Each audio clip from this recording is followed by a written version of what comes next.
Assalamualaikum warahmatullahi wabarakatuh. Perkenalkan, saya Muhammad Rian Asmara. Pada kesempatan kali ini, saya akan memaparkan skripsi saya yang berjudul Penerapan Metode Underbagging pada Random Forest untuk mengidentifikasi faktor-faktor yang memengaruhi konsumen churn di bawah bimbingan Ibu Cici Suhaini MSI dan Bapak Dr. Anang Kurnia. Pertama-tama, saya akan menjelaskan latar belakang penelitian. Persaingan bisnis menjadi sebuah tantangan bagi pelaku bisnis menarik minat calon konsumen dan untuk mempertahankan konsumen yang telah ada agar tidak berhenti berlangganan atau berpindah ke perusahaan lain atau disebut juga sebagai churn. Menurut Murphy dan Murphy pada tahun 2002, mempertahankan konsumen lama agar tidak churn lebih efisien. Peningkatan 2% dalam mempertahankan pelanggan lama dapat berdampak terhadap laba seperti memangkas biaya sebanyak 10%. Faktor-faktor penyebab churn dapat diketahui dengan mengidentifikasi karakteristik dari churn itu sendiri. Namun, dataset pelanggan churn pada penelitian kali ini masih tidak seimbang, sehingga perlu dilakukan penanganan data tidak seimbang dengan teknik underbagging. Teknik underbagging merupakan metode penggabungan atau ensemble antara undersampling dengan bagging. Selanjutnya, metode klasifikasi yang dapat digunakan adalah random forest dengan menerapkan bootstrap aggregating atau bagging dan random feature selection. Tujuan penelitian.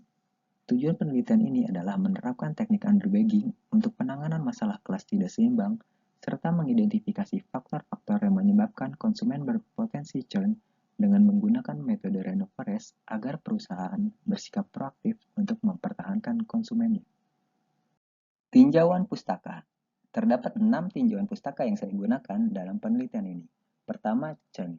Menurut Rizaldi dan Perucci, churn didefinisikan sebagai perilaku konsumen yang meninggalkan layanan yang diberikan oleh suatu perusahaan atau berpindahnya pelanggan dari penggunaan produk suatu perusahaan ke penggunaan produk perusahaan pesaing. Kumar dan Peterson pada tahun 2012 juga menjelaskan konsumen yang memiliki kecenderungan untuk churn menunjukkan tanda-tanda ketidakpuasannya, seperti lebih sedikit dalam melakukan pembelian, respon yang lebih rendah terhadap komunikasi pemasaran, dan jarak waktu yang lebih lama antar pembelian. Kedua, kelas tidak seimbang. Menurut Barandella et al. Pada tahun 2003, kelas tidak seimbang terjadi ketika jumlah contoh kelas minoritas jauh lebih sedikit dibandingkan dengan kelas mayoritas. Metode klasifikasi klasik memiliki kinerja yang kurang baik pada masalah kelas data tidak seimbang, karena keputusan yang dihasilkan menjadi bias. Dalam pengaplikasiannya, rasio kelas tidak seimbang antara kelas minoritas dengan kelas mayoritasnya bisa berbeda sebesar 1:100, 1:1000, 1:10.000, atau bahkan bisa lebih. Kelas tidak seimbang dapat menyebabkan penurunan kinerja yang cukup signifikan pada metode yang digunakan, terutama dalam mengklasifikasi pola dari kelas minoritas. Ketiga, underbagging. Menurut Haibo dan Yongqian pada tahun 2013, underbagging merupakan metode penggabungan atau ensemble antara teknik penarikan contoh undersampling dengan bagging untuk menangani kelas tidak seimbang. Undersampling merupakan salah satu teknik resampling dengan menghilangkan beberapa contoh pada kelas mayoritas sehingga sesuai dengan ukuran kelas minoritasnya. Sedangkan bagging bertujuan untuk mereduksi keragaman dari peubah penjelas. Bagging adalah akronim dari bootstrap dan aggregating. Lee tahun 2007 menjelaskan bahwa metode underbagging dilakukan dengan membangkitkan gugus data baru dari data latih sebanyak T, yaitu rasio jumlah contoh pada kelas mayoritas dan kelas minoritas. Keempat, random forest. Menurut Bremen pada tahun 2001, random forest merupakan pengembangan dari metode classification and regression tree dengan menerapkan bootstrap aggregating atau bagging dan random feature selection. Pohon keputusan yang dibangun dimulai dari menghitung indeks Gini atau impuritas Gini. Nilai indeks Gini dapat dihitung dengan cara sebagai berikut. Dengan PI adalah probabilitas suatu elemen diklasifikasikan ke dalam kelas tertentu. Proses pembentukan struktur model klasifikasi dapat dikendalikan dengan melakukan penyetelan parameter yang terdapat pada metode random forest. Beberapa cara yang dilakukan dalam menentukan nilai optimal dari parameter, antara lain dengan menggunakan nilai validasi silang, data uji, ataupun tingkat kesalahan out of bag atau OOB. Kelima, ada kepentingan peubah. Menurut Bremen dan Cutler pada tahun 2003, kepentingan peubah penjelas menggunakan nilai mean decrease Gini didasarkan pada perhitungan indeks Gini yang menunjukkan nilai impuritas pada tiap simpul di setiap pohon keputusan yang diskalakan dengan total jumlah pohon di hutan. Sandri dan Zucoloto tahun 2006 menyatakan rumus mean decrease Gini sebagai berikut. Dengan D merupakan penurunan indeks heterogenitas peubah eksa pada simpul Z. I merupakan faktor indikator bernilai sama dengan 1 jika peubah eksa memilah simpul Z dan bernilai 0 jika sebaliknya. Dan K merupakan banyaknya pohon dalam random forest. Terakhir, ada evaluasi model. Menurut Stefma tahun 1997, matriks konfusi atau dikenal juga sebagai matriks kesalahan adalah tabel yang spesifik memvisualisasikan kinerja suatu algoritma. Berikut merupakan matriks konfusi. Kemudian, berikut merupakan rumus menghitung F1 score, recall atau sensitivitas, spesifisitas, dan akurasi. F1 score menggambarkan rataan harmonik antara presisi dan recall. Sensitivitas menunjukkan konsumen mana yang mengalami churn dari seluruh populasi konsumen yang benar-benar mengalami churn. Spesifisitas menunjukkan konsumen mana yang tidak mengalami churn dari konsumen yang benar-benar tidak mengalami churn. Akurasi menggambarkan kemampuan untuk menunjukkan dengan benar konsumen mana yang mengalami churn dan mana yang tidak. Metodologi penelitian. Data yang digunakan pada penelitian ini adalah data sekunder, yaitu data yang berasal dari dataset pelanggan perusahaan asuransi XYZ. Peubah yang digunakan terdiri dari 1 peubah respon dan 7 peubah penjelas. Peubah respon penelitian ini adalah churn, dengan kategori ya yang menyatakan pelanggan churn dan tidak yang menyatakan pelanggan tetap setia menggunakan layanan asuransi perusahaan XYZ. Peubah penjelas terdiri dari jenis asuransi produk, jenis kelamin, periode pembayaran, kategori usia, metode pembayaran terakhir kali, tender atau masa berlangganan, dan asal daerah. Prosedur analisis data. Prosedur analisis data pada penelitian ini adalah sebagai berikut. Melakukan eksplorasi data untuk mengetahui gambaran umum data. Melakukan praproses data, yaitu dengan menghilangkan missing value, mengelompokkan asal daerah ke dalam 3 bagian, serta mengelompokkan usia menjadi 3 kelompok usia. Membagi gugus data menjadi 2 bagian, data latih dan data uji, dengan proporsi 75% untuk data latih dan 25% untuk data uji. Melakukan tuning parameter terhadap M, peubah penjelas, dan K pohon. Jumlah pohon yang diuji coba pada penelitian ini adalah 100, 500, dan 1000 pohon. Pemilihan M, peubah penjelas, dan K pohon yang paling optimal dilakukan dengan melihat tingkat kesalahan OOB terendah. Melakukan underbagging untuk penanganan kelas tidak seimbang. Pada penelitian ini, gugus data baru yang dibangkitkan sebanyak 3, 5, dan 10. Setiap gugus data baru berisi seluruh contoh dari kelas minoritas dan dengan jumlah yang sama dilakukan penarikan contoh dengan pengembalian dari kelas mayoritas. Membangun model klasifikasi random forest dengan underbagging dan tanpa underbagging. Melakukan evaluasi random forest dengan menggunakan nilai F1 score, sensitivitas, spesifisitas, dan akurasi. Dan yang terakhir, mengidentifikasi faktor-faktor yang memengaruhi konsumen churn menggunakan rata-rata mean decrease Gini dan dari tiap gugus data baru underbagging. Deskripsi data. Deskripsi data churn menunjukkan dari sebanyak 2.630 konsumen perusahaan XYZ, terdapat 642 konsumen yang melakukan churn atau sebesar 24,41% dan sebanyak 1.988 konsumen atau sebesar 75,59% yang tetap berlangganan. Deskripsi data konsumen perusahaan asuransi XYZ berdasarkan kelompok usia. Kelompok usia dewasa lebih mendominasi, diikuti oleh kelompok usia muda dan kelompok usia lanjut. kelompok usia dewasa atau berumur 15-64 tahun berjumlah 1.685 konsumen. Kelompok usia muda atau kurang dari 15 tahun berjumlah 587 konsumen. Kelompok usia lanjut atau lebih dari 64 tahun berjumlah 358 konsumen.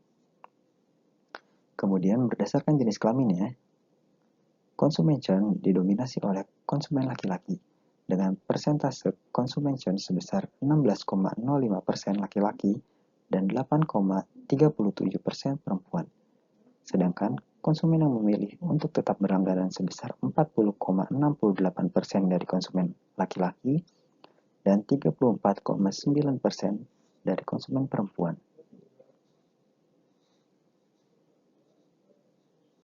Selanjutnya, konsumen churn berdasarkan produk asuransinya.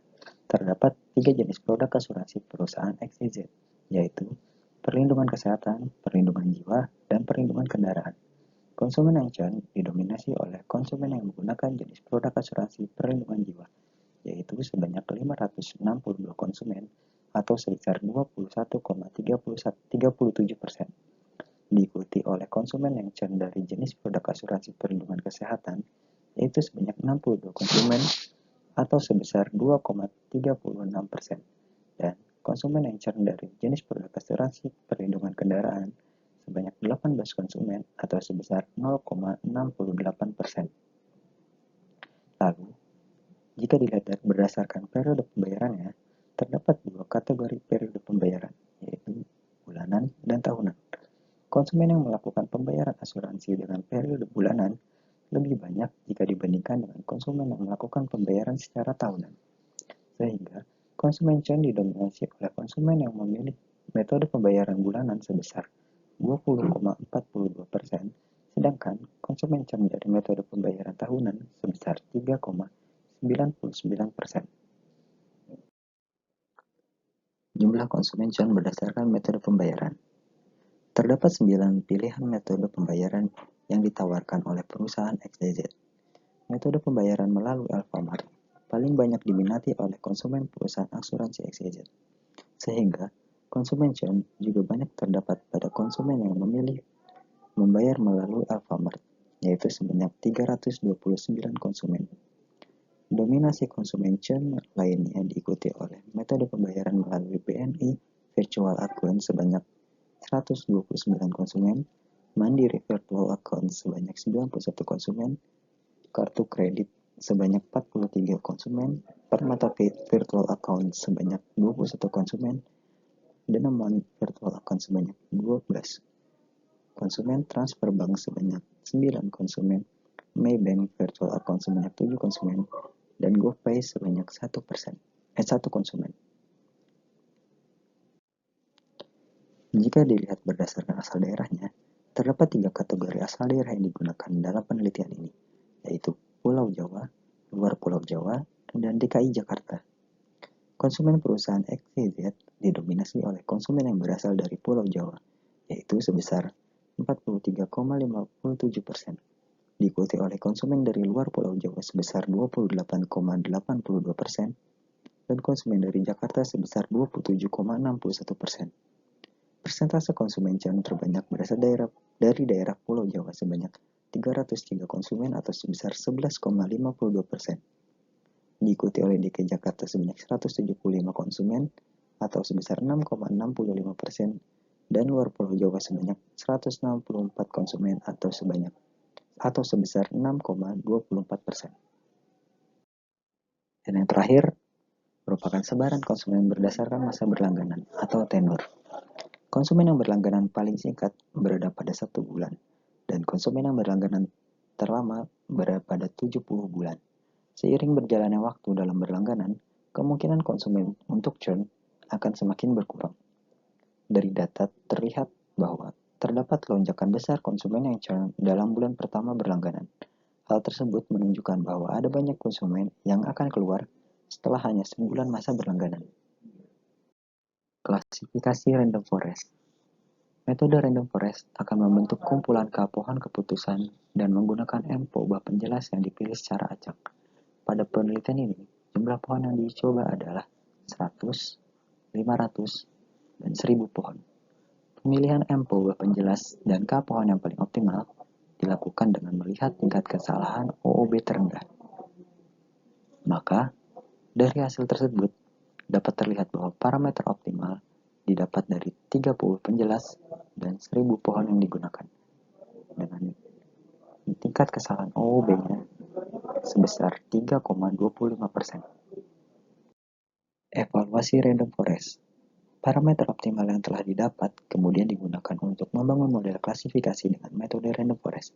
Terdapat 3 gugus data yang coba dibangkitkan pada proses underbagging di penelitian ini, yaitu sebanyak 3, 5, dan 10. Selanjutnya, proses evaluasi dilakukan menggunakan data uji untuk melihat nilai evaluasi Random Forest berupa F1 score, sensitivitas, spesifisitas, dan akurasi.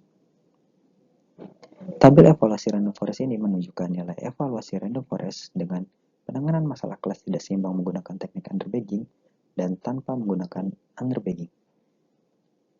Pemodelan klasifikasi tanpa memerhatikan keseimbangan kelas data menyebabkan sensitivitas dan F1 score menghasilkan nilai yang rendah. Hal ini menunjukkan bahwa model tidak dapat melakukan pendugaan dengan baik pada kelas minoritasnya. Kemudian, didapatkan hasil nilai evaluasi terbaik yaitu dengan menggunakan teknik underbagging saat gugus data yang dibangkitkan berjumlah sebanyak 3 gugus data. Tingkat kepentingan peubah penjelas. Bremen pada tahun 2002 menjelaskan bahwa mean decrease Gini merupakan salah satu ukuran tingkat kepentingan peubah penjelas. Nilai mean decrease ini menunjukkan rata-rata nilai impuritas Gini suatu peubah penjelas yang tereduksi. Setiap gugus data baru yang dibangkitkan pada proses underbagging kemudian dilakukan pemodelan klasifikasi dengan random forest. Berdasarkan nilai evaluasi random forest, nilai evaluasi terbaik dihasilkan dari pembangkitan 3 gugus data. Maka, berikut merupakan nilai mean decrease Gini dari 3 gugus data tersebut. Terlihat bahwa masing-masing gugus data sama-sama mengidentifikasi periode pembayaran, metode pembayaran, dan asal daerah sebagai tingkat kepentingan peubah yang paling rendah.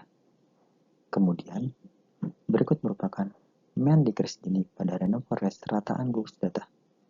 Dapat dilihat bahwa tingkat kepentingan peubah dari yang paling tinggi adalah jenis produk asuransi, jenis kelamin, tenur, dan kelompok usia.